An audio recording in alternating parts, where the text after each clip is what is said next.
Olá para vocês, alunas e alunos. Eu vou tentar aqui responder um pouco do questionamento de vocês em relação a essa pandemia, né? Ser gestor de um município, né, e também médico. Eu fui secretário de saúde também aqui no município. E gestão não é muito simples, né? Então, eu vou estar aqui olhando para o computador para as perguntas que vocês me encaminharam e tentando aqui dizer um pouco do que a gente está enfrentando. De fato, como vocês disseram, é um desafio, não está sendo fácil o mundo lidar com isso, até porque é uma doença que a gente desconhece. A gente está aprendendo ao mesmo tempo que ela vai acontecendo. E uma grande questão que eu acho importante a gente tratar é que, assim, olhando desde agora, a impressão que eu tenho, e isso também é partilhada por outras pessoas, é que o Brasil não aproveitou o tempo adequado para se preparar um pouco melhor para enfrentar essa epidemia. Estou falando a nível do governo federal, que é o gestor da economia do país, é quem tem a capacidade legal de agir sobre a indústria, sobre a economia, sobre diversos aspectos operacionais para o enfrentamento de uma epidemia. E a impressão que nós temos é que nós ficamos um pouco atrasados com isso. E eu vou explicar um pouco, tentando responder as perguntas, né? E uma delas é que, assim, o que falta de recurso? Né?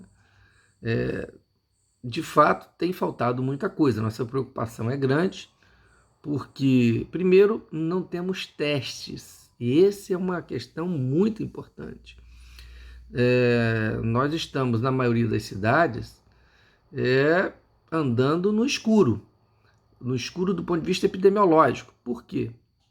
Porque eu tenho uma série de pessoas com sinais e sintomas de síndrome gripal, que pode perfeitamente ser a Covid-19.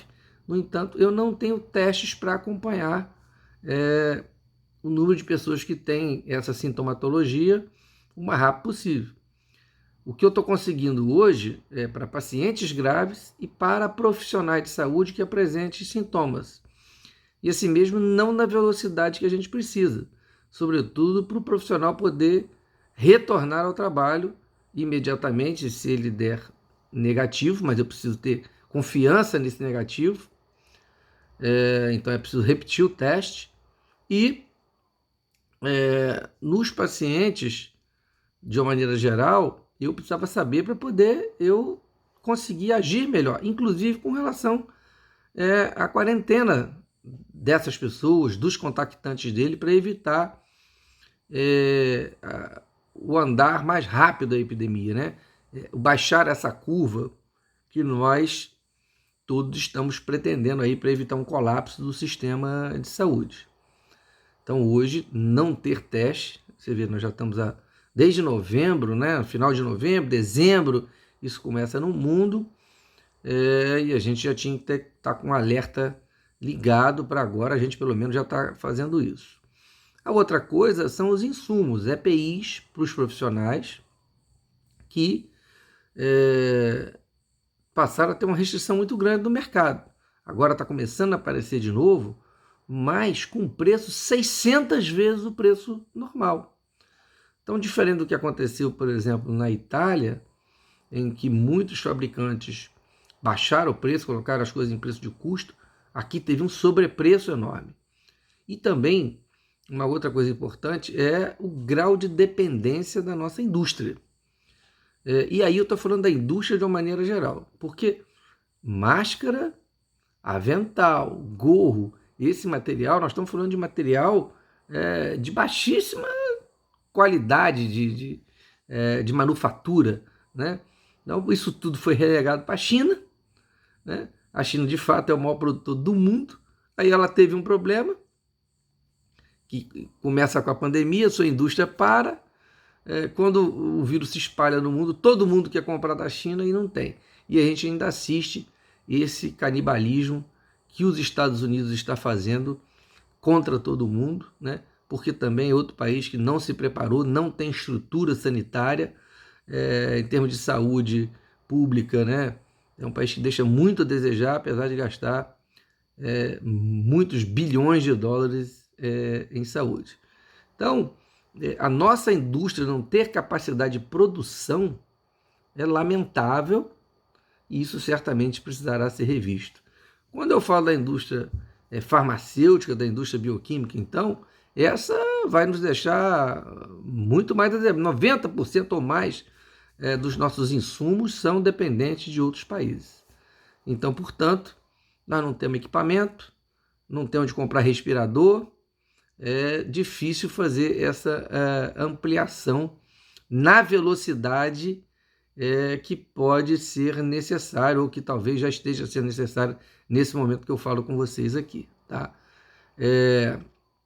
Uma outra questão que foi colocada pelo grupo é em relação à notificação de Covid. A Covid é uma doença de notificação obrigatória, rápida, dentro das 24 horas. Então, o que a gente pede para todo mundo? Tem um caso suspeito, identifica e notifica no mesmo dia, tá? E a cada final do dia é feito um fechamento pela vigilância sanitária do município, que depois é encaminhado, né, tão logo ao estado e depois vai para o nível nacional. Sofre mais ou menos a mesma questão das doenças que tem notificação, desculpa aí, compulsória, como o sarampo também tem, e tem que ter essa velocidade, tá? Não há uma razão diferente para isso, tá? Uma outra questão que foi colocada por vocês é se um estado da federação, se ele ficar muito cheio, se ele pode remanejar pacientes para outros lugares. Pode. A princípio, o SUS é único, todos somos brasileiros, todo mundo é cidadão, então, portanto, tem direito. Agora, na prática, eu não sei se isso vai funcionar. Por quê? Porque todo mundo está com necessidade, está todo mundo correndo para ampliar leitos, porque vocês já estão vendo aí que Manaus já está saturado, Pernambuco já está saturado, São Paulo já tem hospitais com 100% e a média já está acima de 70% de ocupação de leitos de UTI. Então, é possível, do ponto de vista teórico, é possível, na prática, para outras doenças a gente já faz isso, mas não sei se na magnitude do que já está acontecendo será possível na prática fazer isso. Tá? Outra questão que foi colocada por vocês é em relação à gestão de leitos, né, de insumos, de profissionais, né? Essa é uma questão bastante complexa, né? O que a gente fez? A gente reduziu todo o atendimento que é eletivo, não parou tudo para também as pessoas não ficarem sem nenhuma expectativa, mas houve uma redução aí na casa de 90%. Cirurgias eletivas foram todas suspensas. Com isso, os hospitais vão ficando mais vazios. Então, você passa a dispor de mais leitos que podem ser utilizados para o Covid. Tem que ter um cuidado, porque também eu não posso deixar uma porta sem atendimento para as outras patologias que vão continuar acontecendo. Uma asma grave, um infarto, uma crise hipertensiva, uma insuficiência cardíaca, né? Uma apendicite, todas essas coisas que continuam acontecendo na vida normal. Mas a gente consegue fazer isso. E estamos buscando ampliar leitos, né? O governo do estado está montando hospitais de campanha, o governo federal abriu algumas alas que estavam fechadas nos hospitais federais no Rio de Janeiro. Isso está acontecendo em todos os estados. E nós estamos procurando, na nossa região, otimizar o máximo possível de leitos. Volta Redonda está montando um hospital de campanha. É possível que outros municípios tenham essa necessidade.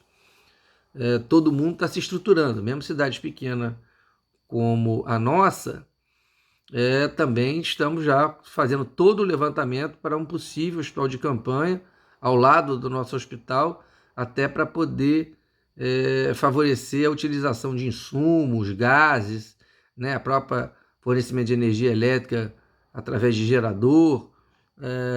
Há toda uma questão de infraestrutura que é muito mais complexa do que, obviamente, a televisão é capaz de mostrar. Mas além de você fazer isso, e tudo isso tem um custo muito grande, é necessário ter pessoal, e esse é um outro desafio. A gente tem assistido aí, durante essa epidemia, que mais ou menos 30% da força de trabalho em saúde está sendo afastada por contaminação. Então, nós estamos ampliando a oferta de leitos, precisamos contratar mais profissionais, eles já não são fáceis no mercado, já é um mercado bastante ocupado, e quando eu tenho uma baixa em média de 30%, isso é um grande complicador que nós ainda não sabemos resolver. O que tem acontecido é uma sobrecarga de trabalho para aqueles que estão na linha de frente, médicos, enfermeiros, técnicos, pessoal de raio-x, de tomografia, pessoal de laboratório, pessoal de limpeza, maqueiro, motorista, administrativo, ou seja, todo mundo está tendo que trabalhar mais horas para poder resolver essa questão. E, portanto, mais um desafio para a gestão, porque são mais recursos financeiros que tem que se buscar. E também uma outra coisa embora a gente tenha decretado estado de calamidade também, é preciso entender que para comprar, a legislação brasileira traz uma série de dificuldades. Não é muito fácil. E você depois tem que lidar com os órgãos de controle, Ministério Público e Tribunal de Contas, né? Mesmo a gente querendo fazer tudo direitinho, tudo certinho, aí não estou falando daqueles psicopatas que vivem atrás de dinheiro e que às vezes querem fraudar e aproveitar essas oportunidades para fraudar, esses são criminosos, eu não estou falando disso. Estou falando de pessoas que querem, de fato, resolver o problema, salvar vidas, e vão agir de boa fé e buscando o caminho da lei, mas mesmo assim, pela experiência que a gente tem no país, que vão passar alguns anos tendo que dar explicação para Tribunal de Contas, para Ministério Público, para a Justiça, porque a nossa lei não tem essa flexibilidade toda. Espero que o Congresso, que está fazendo algumas modificações, tenha essa sensibilidade, no sentido de que tudo possa ser feito sem levar prejuízo aos gestores de boa fé. Claro que tudo tem que ser feito com muita transparência, porque é dinheiro público, é um momento crítico e a gente tem que ter mais zelo ainda, mas também não pode deixar de ter velocidade, porque infelizmente não dá para esperar, como nós já estamos tendo problemas, né, com a aquisição de insumos e até o teste aí com essa dificuldade, né? Então, é uma estrutura que não é fácil. E por trás disso, obviamente, tem comissão de compras, né, comissão de licitação, tem um monte de gente trabalhando na transferência de pacientes. Tivemos que organizar formalmente, né, um grupo de enfrentamento ao coronavírus. Isso é feito por decreto, você vai, nomeia lá grupos, né, pertencentes à Secretaria de Saúde, dentro da Secretaria de Saúde, pessoal de vigilância epidemiológica, vigilância sanitária, o pessoal da atenção básica, o pessoal de hospital. Aí você junta também o pessoal de outras secretarias, como Ciência e Tecnologia, Procuradoria, Desenvolvimento Econômico, o pessoal do transporte, o pessoal de segurança, enfim, você tem que ter uma infraestrutura de trabalho que seja capaz de se falar todos os dias e verificando a dinâmica do trabalho, tá? Aí eu vou dar alguns exemplos para vocês aqui, que não estão na pergunta de vocês, mas que eu acho importante. Uma das tarefas principais nessa epidemia é a gente tentar baixar a curva de contaminação do vírus. E vocês já viram que nós não temos remédio e não temos vacina. Está aí sendo testada uma opção de coisa, não há ainda nenhum protocolo que seja ótimo, tem algumas coisas aí em andamento, Portanto, a única coisa que se demonstrou eficaz é isolamento social, para evitar a contaminação pessoa a pessoa e, eventualmente, também com um objeto. Então, é importante que as pessoas não saiam de casa. Não saiam de casa. E, se saírem, usarem máscara, já que é um vírus de transmissão respiratória. Mesmo aquela máscara de pano, se todo mundo usa, a possibilidade de contágio cai bastante. Mas o importante é as pessoas ficarem em casa. Isso é um desafio. Nós fechamos o comércio, na sua grande maioria dele, para as pessoas pararem de circular, mas o supermercado virou um shopping. As pessoas agora estão indo muito ao supermercado para poder sair de casa. Então é um contrassenso. Em outros países que deu certo, como Singapura, Hong Kong, é outra cultura. As pessoas obedecem mais. A Itália teve a mesma dificuldade que o Brasil está tendo agora. Vocês devem ter visto aí vídeos de prefeitos italianos, de pessoas, né, tentando colocar a população para dentro de casa, a dificuldade que é. E esse é um desafio. Então, todo dia nossa equipe está na rua, fiscalizando, pedindo para as pessoas irem para casa. Quando forma fila, a gente vai lá, pega a fita, marca o chão. A pessoa da vigilância sanitária vai um a um na fila, por favor, se afasta. Se não tem urgência, vá para casa, procura resolver de outra maneira. Quer dizer, é um trabalho diário de convencimento. E, no meio disso tudo, essa disputa política ridícula em nível nacional, em que o presidente da República, que não tem essa capacidade de nos representar mais, porque não observa aquilo que está sendo dito internacionalmente pelas autoridades sanitárias. Eu acho que é uma falta de respeito com a população brasileira, colocando o tempo todo uma afirmação contra o trabalho que é desenvolvido, muito bem desenvolvido, pelo Ministério da Saúde, seu próprio ministério. Por que eu estou falando isso? Porque toda vez que essa autoridade se pronuncia, aumenta o número de pessoas na rua. Então gera mais dificuldade para o gestor local fazer isso. E veja bem, ao mesmo tempo que eu tento empurrar as pessoas para casa, e estamos fazendo isso, e o governo, né, e o presidente da República faz essa bobagem, como sair na rua para ir na padaria, aí todo mundo quer ir na padaria. Se ele pode, por que eu não posso?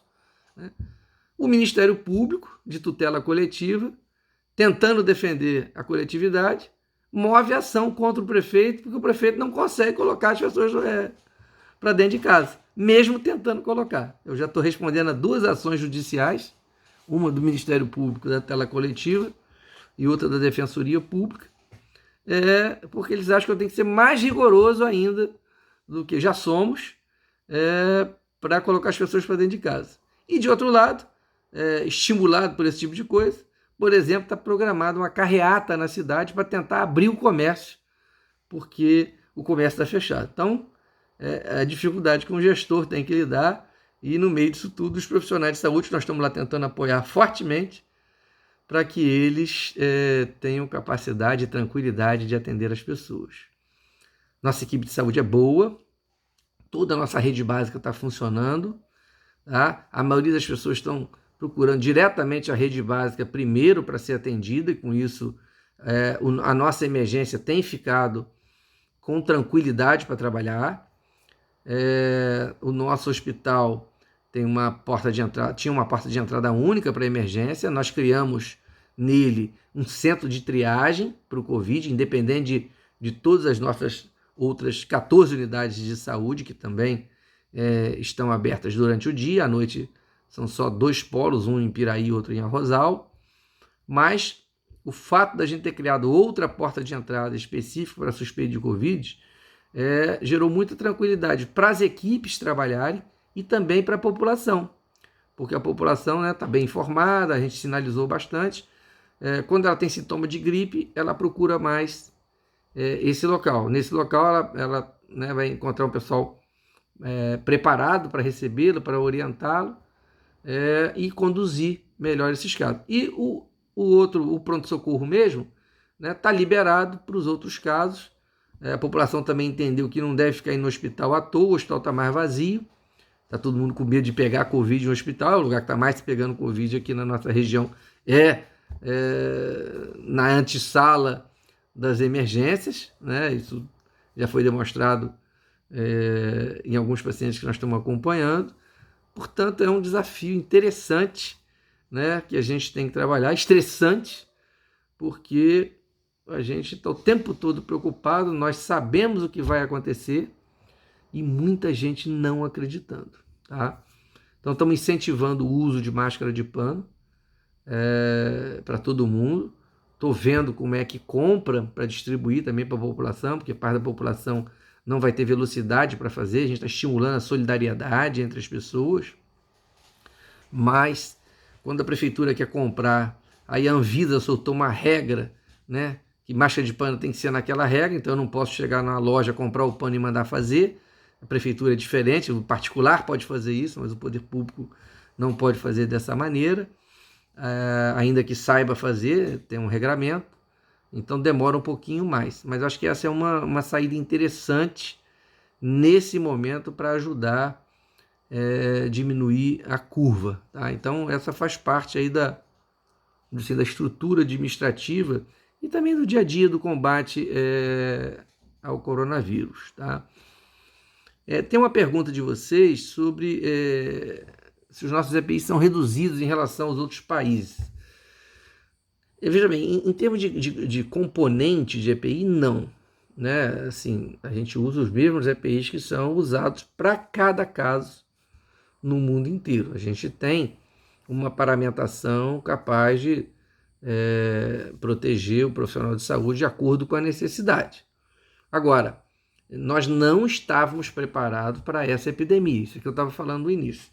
O governo federal tinha que, desde o início, quando ter sido avisado, ainda mais está cheio de militar lá, e militar é bom para planejar esse tipo de coisa, né? Montar 2, 3 cenários diferentes, dizer, se chegar aqui dessa forma, como é que nós vamos fazer? Se chegar de uma forma mais grave, como é que nós vamos fazer? Se for evoluir para o caos, o que a gente tem que fazer? Então já era para ter o governo federal parado de exportação do que a gente faz, tentado importar o que fosse possível e transformar, pegar a nossa indústria aí, de roupa e dizer, vocês daqui para frente vão fabricar EPI, nós vamos garantir toda a compra de vocês, nós vamos fornecer imediatamente para todos os municípios, para todos os estados do Brasil inteiro. Então, esse tipo de ação, que é uma ação de governo macro, isso tem que ser feito no nível central. Nós já perdemos essa oportunidade, agora está se fazendo, estou vendo que outras indústrias estão se mobilizando para isso. O brasileiro, em muitos aspectos, também é solidário, é criativo, então a gente está conseguindo fazer isso. Então tem déficit de EPI, sim, tá? E isso é uma preocupação, porque o uso de EPI é intensivo, né? O tempo todo você tem que estar trocando, descartando, tá? E tem uma pergunta se os nossos são menos eficazes. Não são menos eficazes do que da China ou do que da Itália. O problema é que nós estamos comprando tudo lá, né? Porque era mais barato comprar lá. Esse mercado globalizado que não leva em consideração um mínimo de capacidade estratégica leva a isso. Tá? Mesmo os medicamentos que a gente pode utilizar para tratamento da doença, tem vários aí falado, a cloroquina é a que está mais na mídia, mas parece que ela não vai ter essa capacidade de resposta. O sal dela nós temos que importar da Índia, porque o Brasil também não tem. A gente tem capacidade de fabricação do remédio, mas a gente depende de importar os insumos para essa fabricação. 90% da nossa química fina é importada. Então, essa é uma discussão que o país tem que fazer. O que eu acho que fica também aí nessa questão, né? Tem uma pergunta ali que é assim, muitos leitos estão sendo criados de UTI, mais recursos estão sendo destinados, e se isso vai permanecer pós-epidemia, se isso vai poder ajudar a resolver o problema. Olha, eu espero que sim. Nós tivemos já essa discussão sobre o nosso hospital regional. A ideia é que pelo menos os leitos fiquem aí, o UTI tudo montado, Mas a gente ainda tem que montar centro cirúrgico, montar outras infraestruturas para lá. Eu espero que o que cresceu a gente consiga readequar. Eu acho que todo brasileiro tem que brigar por isso. Não dá para não ter um sistema de saúde capaz de atender às necessidades do seu povo. Isso é fundamental.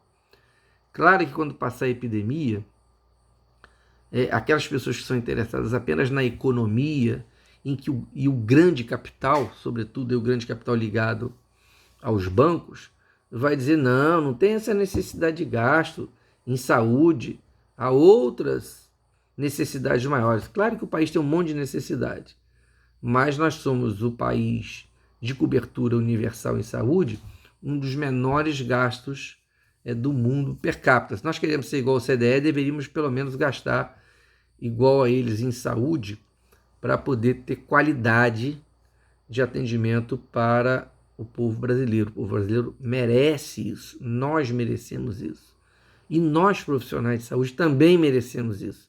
Trabalhar com tranquilidade, ser bem remunerados, para poder também atender com qualidade, com tranquilidade a nossa população. Não acredito que será um embate fácil, acho que vai ser muito difícil. Especialmente na questão do financiamento, eu acho que a guerra vai ser grande para retirar qualquer incremento que haja nesse período. Mas é uma luta que nós vamos ter que travar. Tá? Então, acho que uma parte vai ficar, a maior parte eu acho que vai depender de luta. Agora, outra discussão, e aí finalizando, que eu acho importante, é que o Brasil precisa rever a sua estrutura, não só de saúde. Por exemplo, não é possível não ter uma estrutura regional de saúde em todos os lugares. Né? A nossa região aqui, nós estamos construindo ali aquele hospital regional, mas não é só isso que nós estamos falando de, além da estrutura hospitalar, ter uma estrutura de rede funcionando. Vamos pegar o nosso caso aqui, 12 cidades, organizadas, planejadas, azeitadas, para além da capacidade de cada município, para poder haver uma troca dinâmica que favoreça a população. Então, isso precisa ser organizado. Não pode deixar a Baixada Fluminense, né, já é um déficit social enorme, e não ter uma capacidade de infraestrutura em saúde capaz de atender a sua população. A mesma coisa a cidade do Rio de Janeiro, né, com 6 milhões de habitantes, e não ter as suas áreas de planejamento, né, bem definidas e atuantes. Então, cada região do país, eu acho que isso não é um legado que vai ficar, mas acho que é uma luta que nós não podemos mais abrir mão dela. E para isso tem que derrubar aquela emenda constitucional 95 que foi feita lá em 2016, que congelou por 20 anos as despesas em saúde, educação e em assistência social. Aquilo é um absurdo que só o Brasil fez para favorecer o sistema financeiro. Então, é dura essa realidade, mas a gente precisa aprender a lidar com ela. Então, essa é uma questão. A outra é que não dá para não contar com uma indústria nacional forte, minimamente capaz de atender aquilo que é estratégico para o país.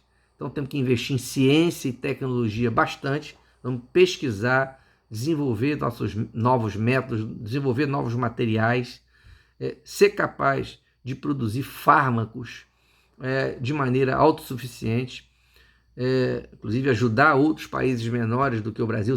Temos que ser solidários com outros países, mas o Brasil precisa ter infraestrutura própria, indústria em diversos setores, em capacidade de fazer transporte de massa, né, para poder atender esse país que é tão diverso e tão grande, né?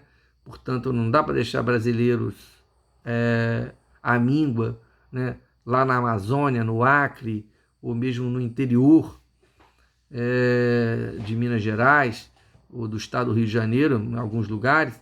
Então é importante que a gente consiga pensar um Brasil diferente, um Brasil melhor, um Brasil que seja honesto consigo mesmo, que saia dessa armadilha política que fica o tempo todo tentando nos colocar, né, de que nós contra eles, isso é um absurdo.